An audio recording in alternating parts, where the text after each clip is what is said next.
Salut à tous chers fans d'histoire, aujourd'hui une nouvelle vidéo sur l'année 1916 à 1917. Nous traitons de ce sujet juste après l'intro.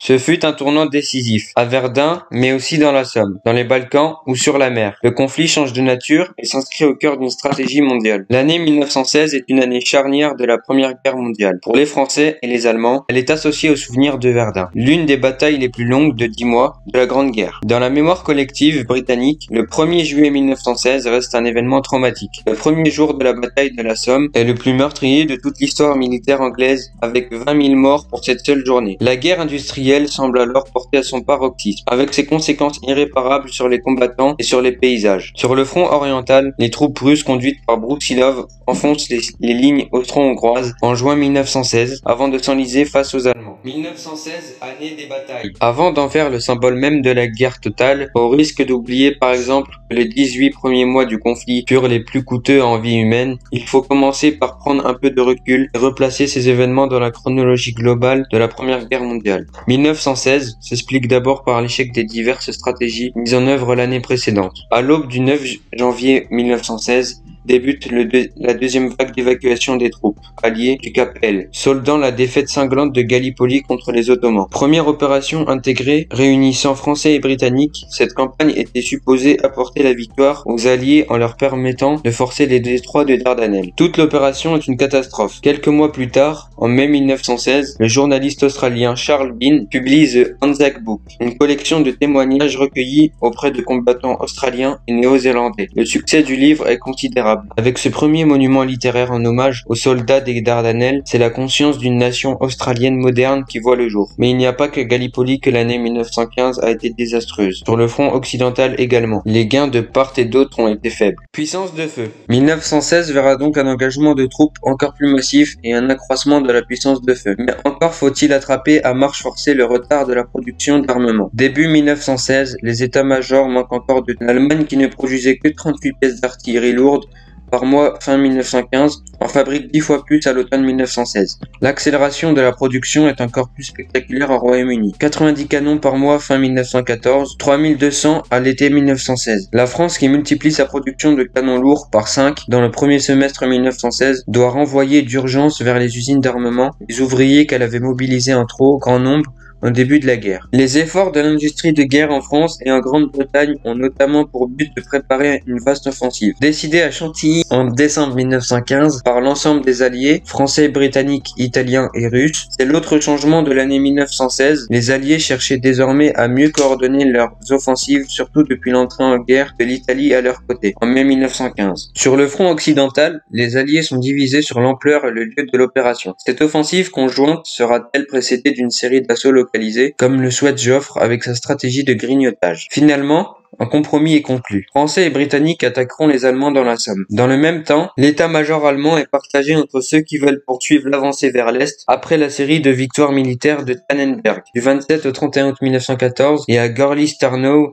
en mai 1915, et ceux pour qui l'issue de la guerre se jouera nécessairement sur le front occidental. Falkenhayn, le commandant en chef allemand, est favorable à une attaque à l'ouest. Pour lui, la Grande-Bretagne reste l'ennemi principal. Avec son industrie de guerre en plein essor et sa puissance navale, fin mai 1916, la grande bataille de Jutland en mer du Nord donnera d'ailleurs raison à ceux qui continuent à se méfier de la force militaire britannique. 14 navires anglais sont coulés, plus de 6000 marins britanniques sont tués, mais la marine allemande subit elle aussi de lourdes pertes. 2250 morts et doit battre en retraite pour échapper à la destruction totale. Attaquer directement la partie du front occidental tenue par les Britanniques serait trop risqué. Falkenhayn suggère donc de faire porter l'attaque contre la France, le meilleur glaive de la Grande-Bretagne, à l'ouest, visé sur un point névralgique, assez éloigné du secteur des Britanniques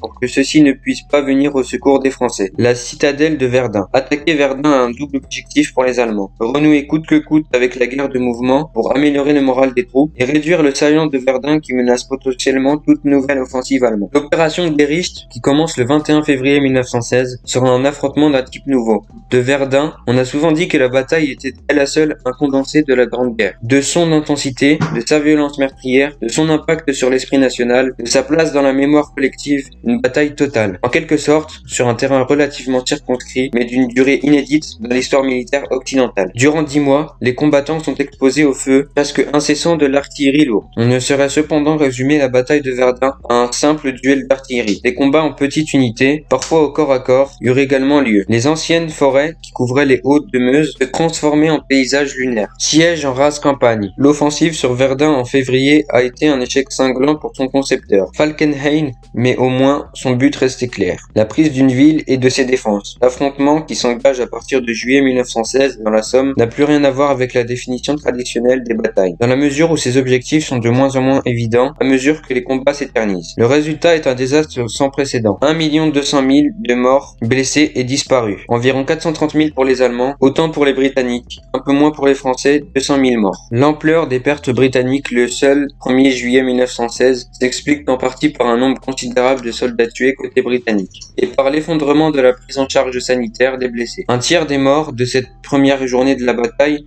aurait pu être sauvé, explique John Keegan, qui n'avait pas agonisé pendant des heures sur le No Man's Land dans l'attente désespérée d'être recueilli par des brancardiers. Autrement dit, la Somme n'est pas seulement un nouveau symbole de la violence extrême de la Première Guerre mondiale. Elle est aussi le fruit de l'aveuglement des stratégies de l'époque, et notamment du général Douglas Haig, persuadé que la préparation d'artillerie d'une semaine aurait suffi à anéantir les défenses allemandes. Une défaite de la rigidité, donc, ou comme le disent les historiens anglo-saxons, un échec des batailles menées selon le manuel Warfare by the Book. Dès lors, ce qui aurait dû être une poussée irrésistible, Big Push, pour enfoncer les lignes allemandes, dans un mouvement coordonné des troupes britanniques et impériales à l'ouest et des troupes françaises à l'est, revient à une succession d'assauts souvent de manière assez désordonnée, contre une série de défenses adverses sans cesse reconstituées, pour aboutir, selon les mots de l'historien John Keegan, à un véritable siège en rase campagne, interminable, coûteux en vie humaine et épuisant moralement. C'est ainsi que la deuxième position allemande est prise le 14 juillet, mais aussitôt les Allemands rétablissent une troisième ligne. Attaqués en septembre lors de la deuxième bataille de la Somme, où sont utilisés les premiers chars de la Grande Guerre. Et c'est aussi alors une quatrième ligne de défense, contre laquelle les Alliés portent l'attaque à 6 reprises, début octobre 1916 jusqu'à que le changement de saison, en noyant les soldats dans la boue, décide le commandement allié à interrompre l'offensive sans qu'il y ait un réel vainqueur. Tandis que les grandes batailles de Verdun et de la Somme se déroulaient sur le front occidental, des combats avaient lieu aussi sur d'autres continents, nous invitant rétrospectivement à ne pas identifier la Grande Guerre à la guerre de tranchées, ni à oublier sa dimension globale. Certains fronts, comme le front oriental, sont en partie coordonnés avec les offensives sur le front occidental. D'autres fronts, en revanche, évoluent de manière relativement indépendante, par exemple en Afrique. Durant toute l'année 1916, l'armée allemande de Lettow Vorbeck, composée de 16 000 hommes, parmi lesquels de nombreux askaris africains, mène une campagne d'usure contre les forces alliées britanniques et sud-africaines dans les vastes territoires de l'Afrique orientale, évitant sans cesse l'encerclement. La guerre dans ces régions se résume souvent à une suite d'accrochages brefs, moins meurtriers que les épidémies qui déciment les troupes européennes. De la Mésopotamie aux Alpes. En Mésopotamie, le printemps 1916 voit le choc entre les Turcs et le corps expéditionnaire britannique, formé en grande partie de troupes coloniales indiennes. Les Britanniques sont encerclés à Kut el Amara. La ville finit par se rendre le 29 avril 1916. Les 13 000 survivants du corps expéditionnaire britannique, épuisés par les maladies et affamés, sont faits prisonniers.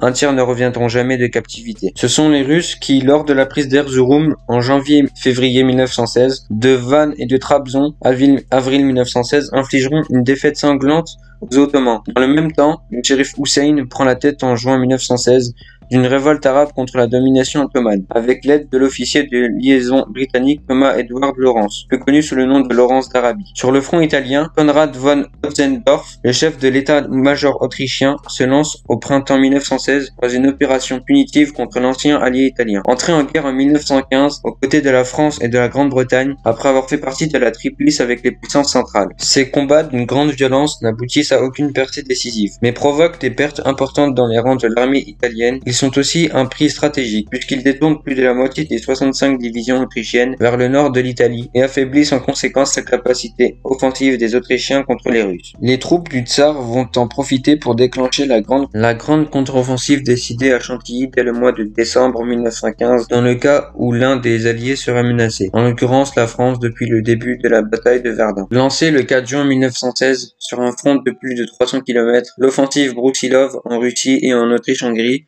obtient d'abord des résultats spectaculaires. Les 3 premières lignes de défense adverses sont enfoncées. Les prisonniers autrichiens et hongrois sont près de 300 000 au bout d'un mois. L'effet de surprise, les opérations militaires menées parallèlement par l'Autriche contre l'Italie expliquent largement cet effondrement austro-hongrois. En toute hâte, les Allemands doivent prélever des réserves sur le front occidental pour venir au secours de leurs alliés. Les Russes commettent alors une erreur stratégique majeure. Au lieu de faire appel à des renforts pour maintenir le rythme de leurs offensives contre les Autrichiens, ils décident de se retourner contre les Allemands, plus au nord vers la fin juillet. Les réserves russes s'épuisent, le ravitaillement ne suit pas, le rapport de force n'est pas le même qu'avec les Autrichiens.